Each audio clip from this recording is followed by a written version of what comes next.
पर आपको चेक करना है कि आपकी ज़मीन आपके नाम पर है या किसी और के नाम पर है, या फिर आप नई ज़मीन ले रहे हैं, कोई खेत ले रहे हैं या फिर कोई प्लॉट ले रहे हैं। लेकिन आपको पता करना है कि वो लीगल है या इल्लीगल है, या फिर किसी और के नाम पर है, या किसके थ्रू मुझे I मिल don't रही है, understand this या फिर clause. आपने This किसी wasn't in ज़मीन the original papers. को It seems खरीदा they है, added उसकी this रजिस्ट्री condition करा ली regarding है, the या फिर किसी प्लॉट की रजिस्ट्री Yeah, करा no. ली है। तो केवल प्लॉट की रजिस्ट्री कराने से उसका मालिकाना हक आपको नहीं मिलता है। तो इन सब चीज़ों के लिए आपको उस ज़मीन या उस प्लॉट से रिलेटेड जो भी आपकी डॉक्यूमेंटेशन है, उसके अंदर जो भी मालिकाना हक है, उसको चेक करना पड़ता है। मीन्स सरकार एक डॉक्यूमेंट को कैरी करती है या मेंटेन करती है, उसी रिकॉर्ड को हम क्या बोलते हैं, खाता खतौनी बोलते हैं। तो आपको ये भी चेक करना होता है कि खाता खतौनी के अंदर आपका जो नाम है वहाँ पे दर्ज हुआ है या नहीं हुआ है। अगर नहीं हुआ है तो उसको फटाफट करा लीजिए, क्योंकि उसकी बेस पे पता चलता है कि किसी पर्टिकुलर एरिया या ज़मीन या प्लॉट का मालिकाना हक अभी किसी के पास है। तो केवल रजिस्ट्री नहीं, आपको खाता खतौनी को भी चेक करना होता है। तो आज की इस वीडियो में हम देखेंगे कैसे आप ऑनलाइन चेक कर सकते हैं कि वो ज़मीन का मालिकाना हक आपके पास है या फिर किसी और के पास है या फिर किसके पास है। तो ज़्यादा टाइम वेस्ट नहीं करते हुए चलिए शुरू करते हैं।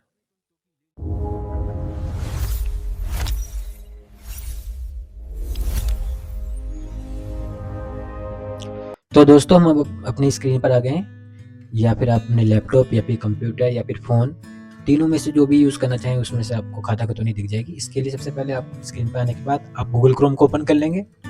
क्रोम ओपन करने के बाद आप वहाँ पे सर्च करेंगे खाता खतौनी, और वहाँ पे उसके बाद उस स्टेट का नाम जहाँ पर आपकी ज़मीन है।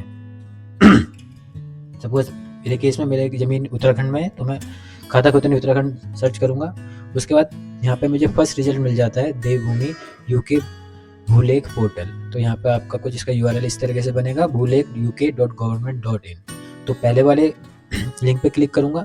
फर्स्ट लिंक पे क्लिक करने के बाद मुझे कुछ ऐसा इंटरफेस मिलेगा। मोस्टली कंडीशन में, मोस्टली स्टेट में आपको कुछ ऐसे ही इंटरफेस मिलता है। तो वहाँ पर आपको पहले वाले कॉलम में आपको सिलेक्ट करना है कि आपकी जो ज़मीन है किस स्टेट के अंदर किस डिस्ट्रिक्ट में है। सपोज मेरा स्टेट तो उत्तराखंड है, तो मेरी डिस्ट्रिक्ट कौन सी है उसको यहाँ पे चूज़ करना होता है। तो मेरी जो ज़मीन है वो नैनीताल डिस्ट्रिक्ट में है, तो मैं नैनीताल पे क्लिक करूँगा। उसके बाद आपको अपनी तहसील चूज़ करनी होती है कि आप उस डिस्ट्रिक्ट के अंदर किस तहसील में आपकी वो ज़मीन है। तो मेरी ज़मीन हल्द्वानी तहसील के अंदर है। तो उसके बाद मेरे को यहाँ पे गाँव चुनना है या फिर विलेज चुनना है जिसके अंदर मेरी ज़मीन है। तो यहाँ पर अगर गाँव चुनने में आपको प्रॉब्लम आ रही है तो आप यहाँ पे उस गाँव का पहला अक्षर यहाँ पे सिलेक्ट कर सकते हैं, जिससे आप वही पै, जैसे मैंने यहाँ पे पै सिलेक्ट करा है तो यहाँ पे कोई पै से स्टार्ट होने वाले गाँव दिख जाएंगे। तो मेरे को ईजिली, जो जैसे मेरा गाँव का नाम है पीपल पोखरा गजेर सिंह, तो मुझे यहाँ पे मिल जाता है। उसके बाद मैं इस पर जस्ट क्लिक करूँगा और मेरे पास न्यू पेज ओपन हो जाएगा, जहाँ पर मुझको अपनी जो भी लैंड है या फिर उसके जो खाता संख्या है या फिर अलग अलग ऑप्शन के द्वारा उसका खाता ओपन करने की या खाता खतौनी ओपन करने की मेरे को क्या मिल सकता है, जिसके थ्रू मैं अपने खाता खतौनी को ओपन कर सकता हूँ। तो पहला यहाँ पे खसरा नंबर हो गया, फिर खाता संख्या हो गई, फिर रजिस्ट्री द्वारा भी आप देख सकते हो, म्यूटेशन दिनांक द्वारा भी, विक्रेता द्वारा या फिर क्रेता द्वारा, या फिर खातेदार का नाम। तो मेरी कंडीशन मुझे खातेदार का नाम पता है, तो मैं उस पर क्लिक करूँगा। उस पर क्लिक करने के बाद फिर ऐसा इंटरफेस आ जाएगा। तो यहाँ पे मैं उस खातेदार का जो भी जिसके नाम पे वो खाता है उसके 2-3 इनिशियल्स वर्ड सॉरी कैरेक्टर्स को यूज़ करता हूँ, तो जिसके थ्रू मेरे को आराम से वहाँ से मिल जाएगी। तो मैं यहाँ पे मेरे खातादार जो भी उसमें मोस्टली खाता है वो जसविंदर नाम से है, तो मैं यहाँ पे जसविंदर का जय और से यूज़ करता हूँ। तो जैसे मैंने यहाँ पे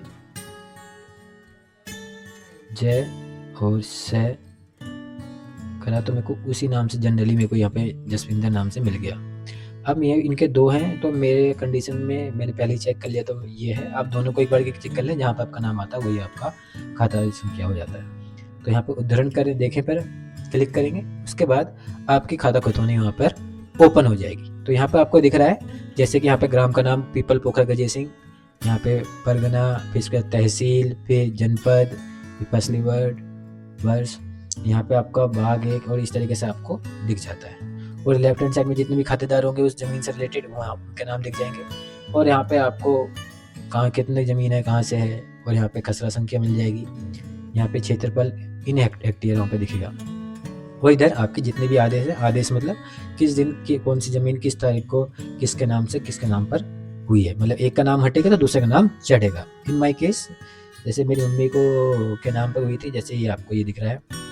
तो इसमें क्या है कि इतनी डेट को जसविंदर पुत्र बलबीर सिंह का नाम खारिज कर मतलब वहाँ से हटा दिया गया, और कौशल्या देवी जो मेरी मम्मी का नाम है, पत्नी थी संजीव कुमार पाठक जो मेरे पापा का नाम है, उनके नाम पर रख दिया गया। इस तरीके से हर एक मालिकाना हक का रिकॉर्ड यहाँ पे रहता है कि कितनी ज़मीन किस मालिक को गई है, किसने बेची और किसको गई है। तो एक का नाम खारिज होगा, एक का नाम दाखिल होगा, इसलिए इसे हम खारिज दाखिल भी बोलते हैं। तो इसलिए इस रिकॉर्ड के अंदर आपका नाम होना ज़रूरी है, जिसके थ्रू आप एक वैलिड क्या बोल सकते हैं मालिक बन जाते हैं उस ज़मीन के। तो एक रजिस्ट्री होना ज़रूरी है, इस तरीके से आपका नाम भी उस खतौनी के अंदर होना ज़रूरी है। तो फ्रेंड्स आज की वीडियो में इतना ही, मिलते हैं एक नई वीडियो में।